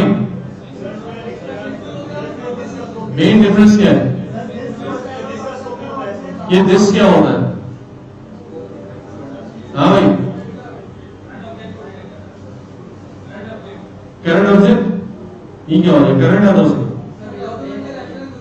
हाँ भाई, जिस स्कोप पे खड़े हैं उस स्कोप का रेफरेंस होता है दिस। जिस स्कोप पर खड़े हैं उस स्कोप का रेफरेंस होता है दिस। अब हर फंक्शन का अपना दिस होता है, हर फंक्शन का अपना दिस होता है। यानी अगर मैं इसको फंक्शन कीवर्ड के साथ लिखता, यहां पर अभी आपको शायद दिस वेरिएबल की आपको वैल्यू बताना चले कि दिस का काम क्या है यहाँ पर, लेकिन आगे जिस तरह से हम डेट में जाएंगे तो दिस के बहुत बड़े बड़े काम है। अगले चैप्टर से स्टार्ट हो जाएंगे दिस के काम, सारा काम दिस से खेलने का, और दिस में क्या क्या चीजें आएंगी आपको बताऊंगा। अभी फिलहाल समझने के लिए समझ लो कि अगर मैं यहाँ फंक्शन नंबर बनाता, फंक्शन बनाता, कॉलबैक फंक्शन को एक फंक्शन कीवर्ड के साथ लिखता, जो जावास्क्रिप्ट ES5 में हम लिखते थे, तो इस स्कोप का, ये जो स्कोप है, इसके दिस जो है वो इसी फंक्शन का दिस होता, ठीक है। इसका जो दिस होता वो इसी फंक्शन का दिस होता। अभी दिस में हम जान नहीं रहे, दिस में हम अगले चैप्टर में जाएंगे दिस होता क्या है, उसके अंदर क्या आता है। अभी सिर्फ समझने की हद तक ये समझ लो कि आपके पास जो आप फंक्शन कीवर्ड के साथ फंक्शन बनाओगे उसके अंदर दिस उसी फंक्शन का होगा, दिस उसी फंक्शन का होगा, दिस उसी फंक्शन का होगा। अगर आप एरो फंक्शन बनाते हो तो अब दिस होगा पेरेंट फंक्शन का, दिस किसका होगा? Parent function. यहां पेरेंट फंक्शन कौन सा है? कौन सा है? इस मैप का पेरेंट फंक्शन कौन सा है? ये वाला मैप। यहां पर भी एरो लगा हुआ है तो यहां पर भी इसका दिस अपना नहीं होगा, तो ये भी ऊपर जाएगा। इसके ऊपर कौन सा फंक्शन है? रेंडर। कौन सा फंक्शन है? रेंडर। तो ये रेंडर का दिस होगा। बात समझ में आ गई? तो ये एरो फंक्शन होता है कि आपको पेरेंट दिस रेफर करने हो उस फंक्शन के अंदर, तो आप एरो फंक्शन बनाते हो। तो अब सवाल ये पैदा हो रहा है, तो मैंने ये कहा कि अगर आपके पास एक ही पैरामीटर आपको रिसीव करना है, इंडेक्स नहीं रिसीव करना, तो आप चाहो तो ऐसे भी लिख सकते हो, यानी बगैर ब्रैकेट लगाए। हम अभी पैरामीटर्स के लिए ब्रैकेट लगा रहे थे, ऐसा ही है। तो ये भी वैलिड सिंटैक्स है, लेकिन इसमें एक और वैलिडिटी इसने बताई कि अगर आप एक ही पैरामीटर को रिसीव कर रहे हो, कितने पैरामीटर? एक ही पैरामीटर को रिसीव कर रहे हो, तो आप इसको बगैर ब्रैकेट के भी लिख सकते हो। पैरामीटर के लिए जो पैरामीटर के लिए ब्रैकेट, हेलो, पैरामीटर के लिए जो ब्रैकेट आता है उस ब्रैकेट को हटा सकते हो, ये भी वैलिड है और ये भी वैलिड है।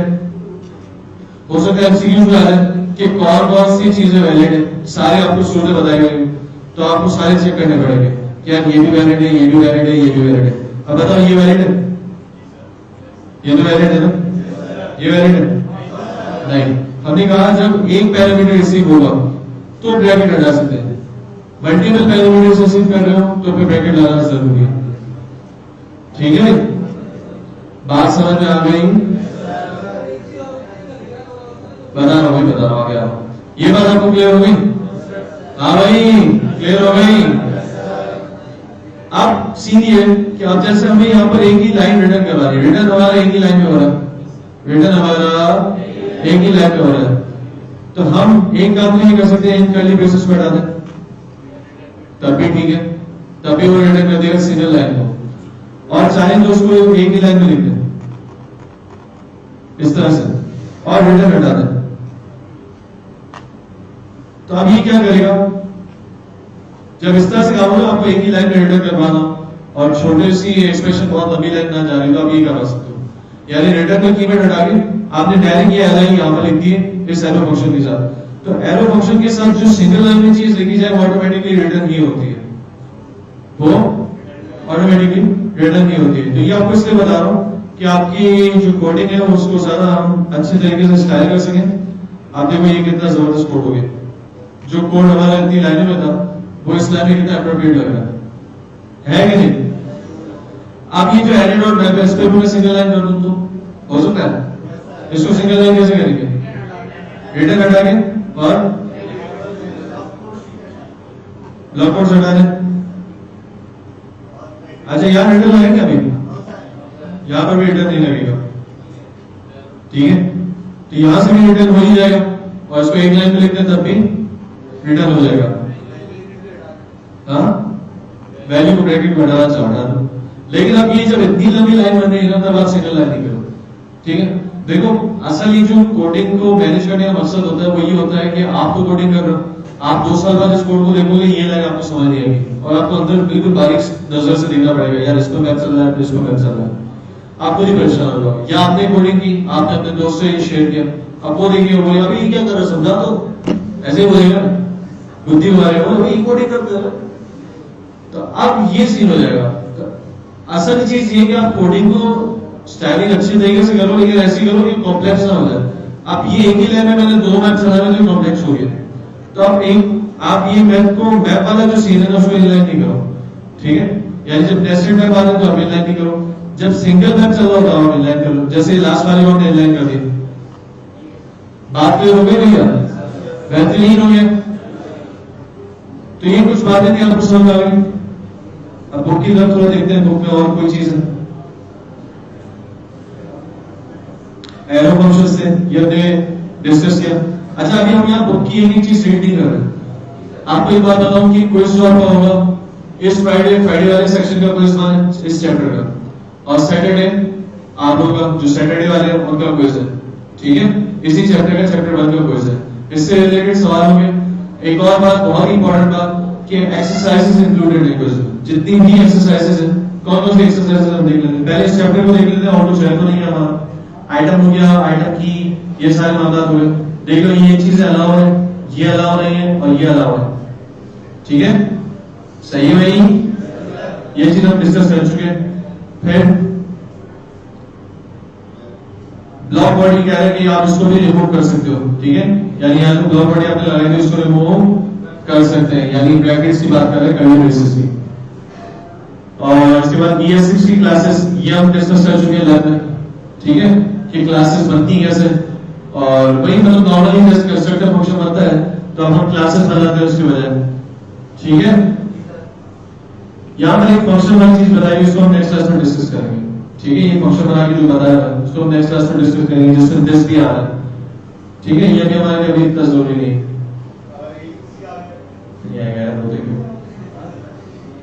ठीक है भैया? ये मतलब हो गया। चलो टाइम हम कर लेते हैं। अब यहां देख लेते हैं हमने क्या क्या चीजें की थी। हमने ओवरव्यू इस चैप्टर में क्या क्या पढ़ा? क्रिएट रिएक्ट ऐप, बूटस्ट्रैप और रिएक्ट एप्लीकेशन। बोलो सही सही बोलना, ठीक है? जो समझ JSX mix up HTML and JavaScript to define the output of React components in their rendered methods. When components, instances and elements are different things in React. React DOM.render is an entry point for a React application to move React into the DOM. सही है ना? Built-in JavaScript functionalities can be used in JSX. Map can be used to render a list of items and HTML elements. Variable declarations with const and let can be used for specific use cases. use constant or let in React applications. Arrow functions can be used to keep your functions concise. अब ये बात, classes are used to define components in React by extending them. ये भी पढ़ चुके हम. It makes sense to take a break at this point, internalize the learnings and apply them on your own. You can experiment with the source code you have written so far. You can find the source code in the operational repository. इनकी operational repository जहाँ पर आपको इससे related source codes मिल जाएंगे, तो उसको भी देखो, ठीक है? अब बात करते हैं कुछ जो एक क्लास का रहेंगे, रिस्क नहीं लेते, कर देते, ठीक है? मुझे मसला नहीं है, करवा देता हूँ, ठीक है भाई? अब ये नॉर्मली क्लास हमने देख तो ली थी, लेकिन फंक्शंस इसके अंदर नहीं देखा, दिस का कीवर्ड इसके अंदर नहीं देखा, ठीक है? तो ये जल्दी से देख लो. क्लास बनाने का तरीका क्या है? क्लास, ठीक है? क्लास रिएक्ट का फीचर है, ES6 है, ES6 का फीचर. क्लास जैसे कि स्कूल, एक स्कूल नाम की क्लास बनाई मैंने, इसके अंदर क्या जरूरी होता है? Constructor function. अच्छा, कंस्ट्रक्टर फंक्शन का बना नहीं बनेगी क्लास, क्लास में बन जाएगा, क्लास का इशू नहीं है. अगर कंस्ट्रक्टर यानी इसमें आपको दिस कीवर्ड के साथ काम करवा रहा हूं, जिस तरह कंस्ट्रक्टर, भाई कंस्ट्रक्टर फंक्शन याद है आपको? फंक्शन क्लास नहीं, कोई अच्छी चीज बताओ, यूनिवर्सिटी, ठीक है? अब इसके अंदर हम क्या लिखते हैं? दिस डॉट टेबल लिखते हैं. अच्छा, दिस तो आपको पता है भैया, ठीक है? दिस पे इस कंस्ट्रक्टर का ऑब्जेक्ट बनता जाता है, यानी जो भी कीवर्ड मैं दिस के साथ लिखता हूं उसके क्या बनते जाते हैं? की बनते जाती है. तो अब मैं अगर लिखता हूं this dot name is equals to, और यहाँ पैरामीटर से चीज ले लेता हूं नेम, और यहाँ नेम रिसीव कर लेता हूं. और जब मैं इसको यूज करना चाहूंगा तो कैसे यूज कर सकता हूं? न्यू यूनिवर्सिटी, और यहाँ पेश कर दूंगा क्या?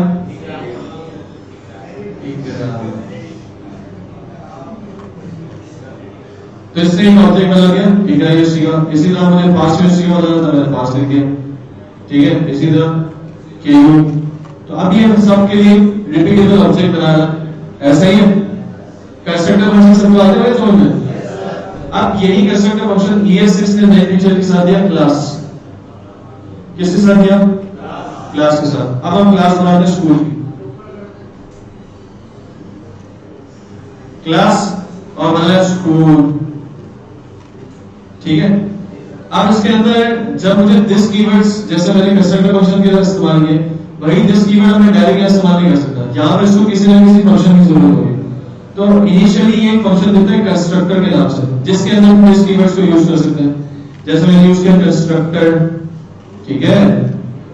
ठीक है दोस्तों, कंस्ट्रक्टर. और हमने क्या किया? इसके अंदर लिख दिया दिस डॉट नेम, ठीक है? और नेम में हमने आसानी करा दी, फिलहाल क्या आएगा? ABC, ठीक है? अब क्या हो गया? क्या गलती कर दी हमने? हाँ,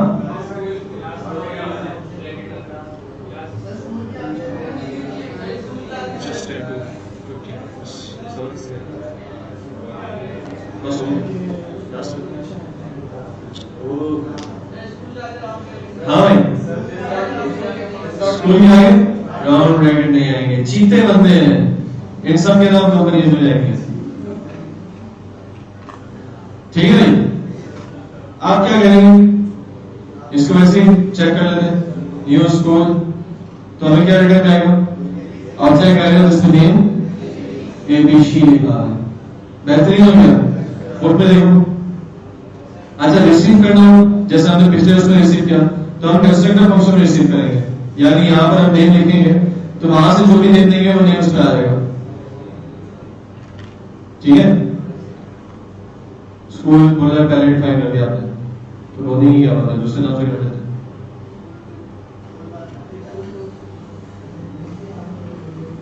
ठीक है? अब इस स्कूल में हम यूज करेंगे, तो न्यू स्कूल अंडरस्कोर ओबीजे, और इसके अंदर नाम दे दो, जैसे बताओ यार, XYZ, ठीक है? अब ये कंस्ट्रक्टर फंक्शन, ये क्लास बनाने का क्या फायदा? इसका एक फायदा तो ये है कि हम आप कंस्ट्रक्टर फंक्शन में एक्सटेंड नहीं कर सकते.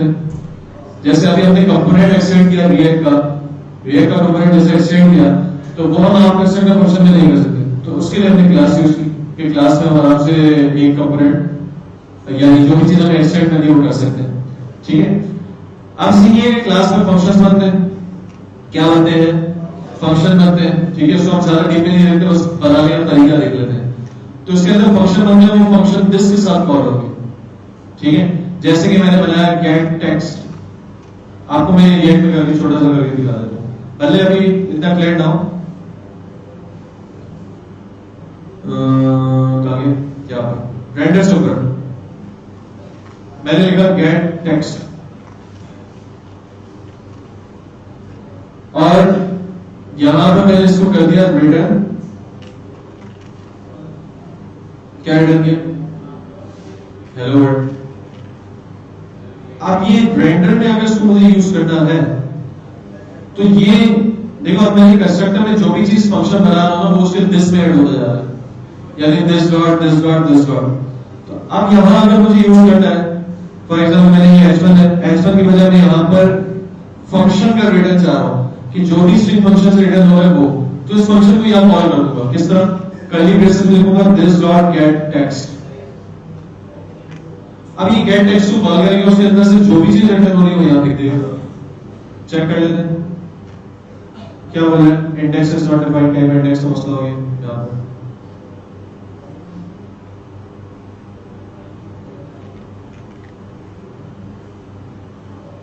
अभी भी कोई इशू है, क्या बोल रहा है, हाँ,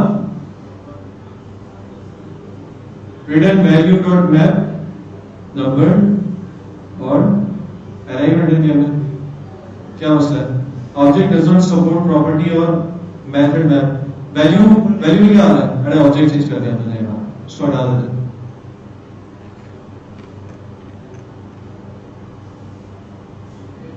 तो कर दे, याद नहीं दिला तुमने, आगे हेलो वर्ड क्या लिखा था क्वेश्चन, बात समझ आ गई भैया। तो ये मामला है कुछ, ठीक है। तो हैप्पी एंडिंग चैप्टर 1, और चैप्टर 1 हमारा कंप्लीट हो गया। और अब नेक्स्ट फ्राइडे जो है और सैटरडे आपका क्विज 1 होगा। सेकेंडली क्लासरूम के हवाले से डिटेल जो है रिश्तेदारी के पेज पे बता दूंगा, या क्लासरूम हमारा ऑन है ना वो, ठीक है। उस क्लासरूम का लिंक जो है हम एक काम करते हैं, व्हाट्सएप का लिंक, हाँ एक मिनट, हम एक काम करते हैं, एक मिनट, जुनेद आपका नंबर याद रखो। अच्छा लाइव थोड़ी देर पॉज हो सकता है, चलो लाइव एंड होता है तो मैं इस बंदे का नंबर देता हूं, तो ये आपको लिंक देगा, ठीक है। 2 बंदों का नंबर दे देते हैं, एक और बंदा भी कोई खड़ा होता है जो व्हाट्सएप पे ऑन रहता है, तो उनका नंबर देते हो, ठीक है। वो नंबर आपको ग्रुप का लिंक देंगे, ठीक है, जिस ग्रुप में ऐड है। और उसी ग्रुप में जो है आपको क्लासरूम का लिंक मैं फेसबुक पे दूंगा, और उसका जो कोड होता है वो क्लासरूम का एक कोड होता है, तो वो कोड आपको जो है ग्रुप में मिलेगा, व्हाट्सएप ग्रुप में, ठीक है। वो कोड कहां मिलेगा, व्हाट्सएप ग्रुप में। या हम एक काम करते हैं, सबको ऐड कर देते हैं, कोई इशू नहीं है। फेसबुक पे जो बंदा है और जो काम करके दिखाना चाहता है वो असाइनमेंट क्लास में सबमिट करना है, ऐसा करके पब्लिक कर लेते हैं, कोई इशू तो नहीं। ये कर लेते हैं कि व्हाट्सएप में कितने बच्चे नहीं है ग्रुप में, व्हाट्सएप में नहीं है, WhatsApp में नहीं है, ग्रुप बन चुका है ना इनका हाँ। एक का, अच्छा बस सही है। तो एक काम करते हैं, इनके एक एसएमएस चला देते हैं, वो लिंक दे दो ग्रुप का, तो ये ज्वाइन कर लेंगे, ये ठीक है। व्हाट्सएप ग्रुप तो ज्वाइन करवा देंगे, बाकी इसके अलावा जो मैं क्लासरूम की बात कर रहा हूँ, असाइनमेंट सबमिट करेंगे, वो हम पब्लिक कर देते हैं। मैं वहीं पर उसकी डिटेल शेयर कर देता हूँ, और उसका जो वो है कोड है वो भी वहीं पर शेयर कर देता हूँ। तो आप वो क्लासरूम ज्वाइन करो और वहां पर अपने असाइनमेंट सबमिट करो, ताकि हमारे पास रिकॉर्ड है कि किसने कौन सा असाइनमेंट कब सबमिट कर रहा है, ठीक है। और सेकेंडली ये कि असाइनमेंट्स आप जो अच्छे जिनका व्यूज अच्छा है, ठीक है, तो वो आप वहां पर फेसबुक पे भी शो करो, ठीक है, फेसबुक पे भी सबमिट करो, ठीक है। पूछो, जल्दी पूछो।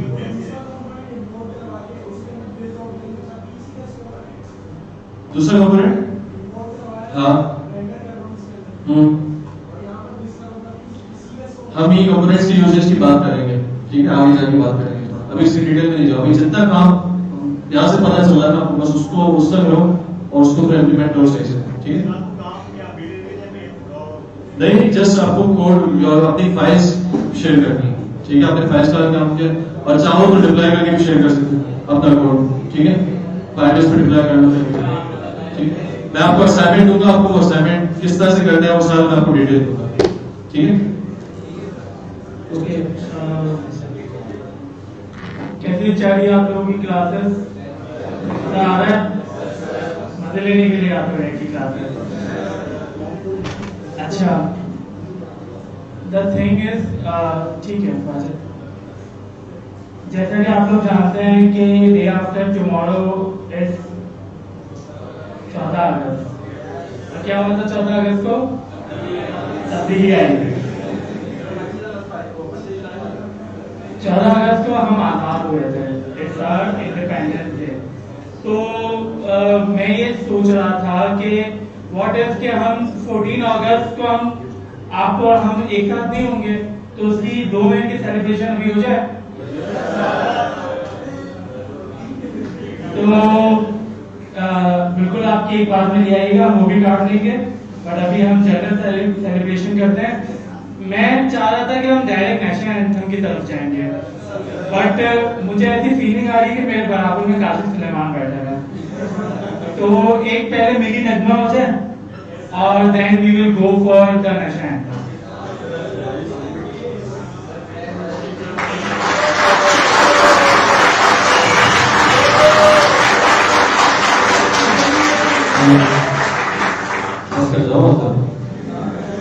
ये इनके इंटरनल जज्बात है जो ताली बजा रहे थे निकल। चलो भाई, सबसे पहले दुरूद पाक पढ़ लेते हैं, ठीक है। सल्लल्लाहु अलैहि मुहम्मद सल्लल्लाहु अलैहि वसल्लम। अच्छा भाई,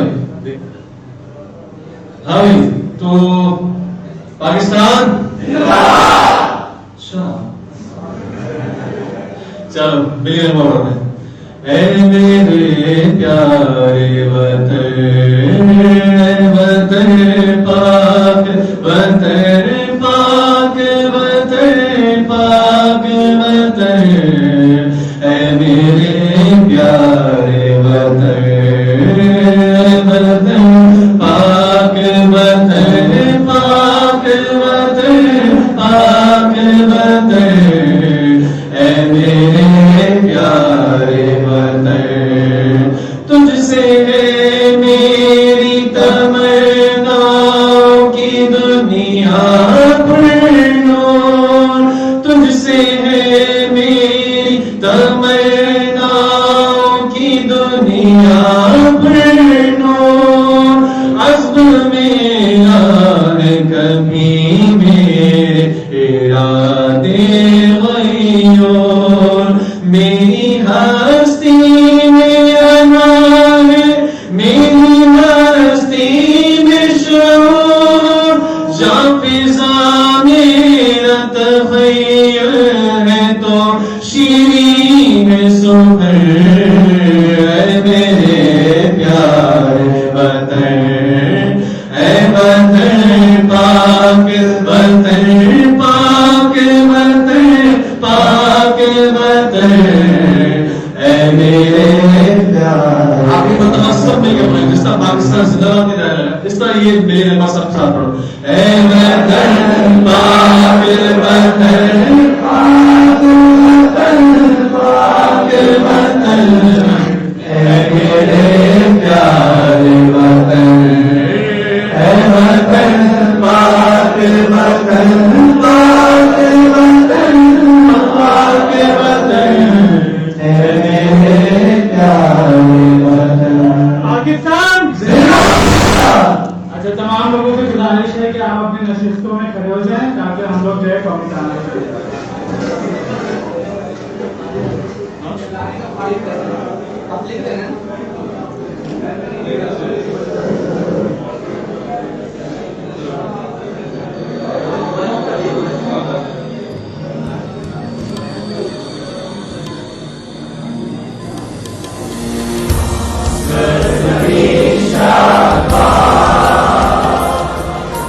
ईश्वर हसीन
पाकिस्तान पाकिस्तान पाकिस्तान पाकिस्तान का मतलब क्या?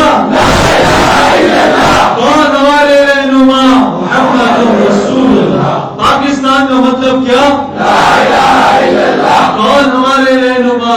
मुहम्मद रसूलुल्लाह सल्लल्लाहु अलैहि वसल्लम। चलिए बहुत शुक्रिया, आप लोगों का हो गया। आपने क्या ऐसे कहां से करें?